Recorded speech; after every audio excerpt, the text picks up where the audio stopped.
Vijay sir, நீங்க ஜெயிப்பதற்கான காரணம் ரெண்டே பேர் தான். ஒன்னு ஜூலி, இன்னொன்னு சாட்டை துரைமுருகன். நிறைய பேர் சொல்றாங்க, நிறைய இடத்துல கண்டிப்பாக விசில் தான் அடிக்கும் அப்படின்னு. ஏன் ஓப்பனாவே சொல்றேன்னா, பாருங்க இப்ப கூட விசில் அடிக்குது. விஜய் சார் தான் முதலமைச்சர் ஆவாரு அப்படின்ற கருத்தை நிறைய பேர் சொல்லிட்டு வராங்க. ஆனா ஒண்ணு, விஜய் சார் நீங்க ஜெயிச்சீங்கன்னா, இன்னைக்கு சொல்றேன், நீங்க ஜெயிச்சீங்கன்னாக்க நீங்க ஜெயிப்பதற்கு காரணமாக இருப்பது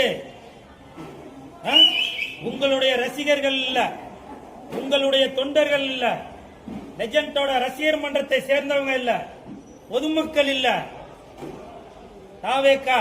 விஜய் சார், நீங்க ஜெயிப்பதற்கான காரணம் ரெண்டே பேர் தான். ஒன்னு ஜூலி, இன்னொன்னு சாட்டை துரைமுருகன். நிறுத்த, இது சிரிக்க வேண்டிய விஷயம் இல்ல, சிந்திக்கிறோம். ஏன்னா உங்களுக்காக விஜய் சார், உங்களுக்காக அயராது பாடுபட்டவங்க தான் அந்த ஜூலி அவர்களும் சாட்டை துரைமுருகன் அவர்களும். ஏன்னா உங்களை பத்தி அவங்க தான் ப்ரமோஷன் பண்ணிட்டே இருந்தாங்க, அடிக்கடி விசில் அடிச்சுட்டே இருந்தாங்க, விஜய பத்தி பேசிட்டே இருந்தாங்க. அதனால கண்டிப்பாக தாவேகாவோட ஸ்லீப்பர் செல்னு சொல்லுவாங்கல்ல, அது அவங்க ரெண்டு பேர் தான். ஒன்னு சாட்டை துரைமுருகன், இன்னொன்னு பிக் பாஸ் ஜூலி அவர்கள். அவங்க ரெண்டு பேர் தான் அந்த ஏ டீம் பி டீம் சொல்லுவாங்கல்ல, அவங்க உங்களுக்கு பின்னாடி இருந்து உங்களை முதலமைச்சர் ஆக்குவதற்காக அவங்க செயல்பட்டு கொண்டிருந்தாங்க அப்படின்னு நான் நினைக்கிறேன். ஏன்னாக்க ஓட்டு எனக்கு போடுங்க, ஓட்டு எனக்கு போடுங்கன்னு சொன்னா யாரும் போட மாட்டாங்க. ஏன்னா அந்த மாதிரி ஒரு மனநிலையில தான் இன்னைக்கு தமிழக மக்கள் இருக்காங்க. நீங்க சவுத்துல எழுதி வச்சிருப்பாங்க, இங்கு சிறுநீர் கழிக்காதீர்கள் அப்படின்னு. அங்கதான் போய் சிறுநீர் கழிப்போம்.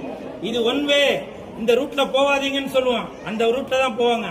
அதே மாதிரிதான் நம்ம சாட்டை துரைமுருகன் அவர்களும் பிக் பாஸ் ஜூலி அவர்களும் விஜய்க்கு ஓட்டு போடாதீங்க அப்படின்னு சொல்லிட்டே வந்தாங்க. மக்கள் மனசுல நல்லா பதிஞ்சிருச்சு. ஓஹோ, அப்ப நம்ம விஜய்க்கு தான் ஓட்டு போடணும் போல, நமக்காக அவங்க கேன்வாஸ் பண்றாங்க போல அப்படின்ட்டு தான் சாட்டை துரைமுருகனும் பிக் பாஸ் ஜூலி அவர்களும் சொல்லியதை அப்படியே செயல்படுத்தி இன்னைக்கு உலகம் முழுவதுமே இருந்து விசில் அடிக்க வச்சிட்டு இருக்காங்கன்னு நினைக்கிறேன். அதனால எனக்கு தெரிஞ்சு விஜய் சார் அவங்க ஆட்சியை பிடித்தால் அதற்கு காரணம் ரெண்டே பேர் தான். விஜய் சார் அப்ப சொல்லிட்டு இருப்பாரு, ரெண்டு பேருக்கு நடுவுல தான் போட்டி அப்படின்னு.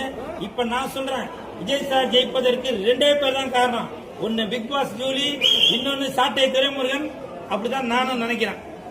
அதனால விஜய் சார் நீங்க ஜெயிச்சிட்டீங்கன்னாக்க என்னுடைய ரிக்வெஸ்ட், இது லெஜண்ட் ரசிகர் மன்றத்தை சேர்ந்தவங்க மூலமா சொல்ல, நான் இந்த கூல் சுரேஷ் உங்களுடைய ரசிகனாக, கூலுன்னு செயின் போட்டதுனால உங்களுடைய ரசிகனாக உங்கள்கிட்ட ஒரு ரிக்வெஸ்ட் ஒன்னு கேட்கிறேன்.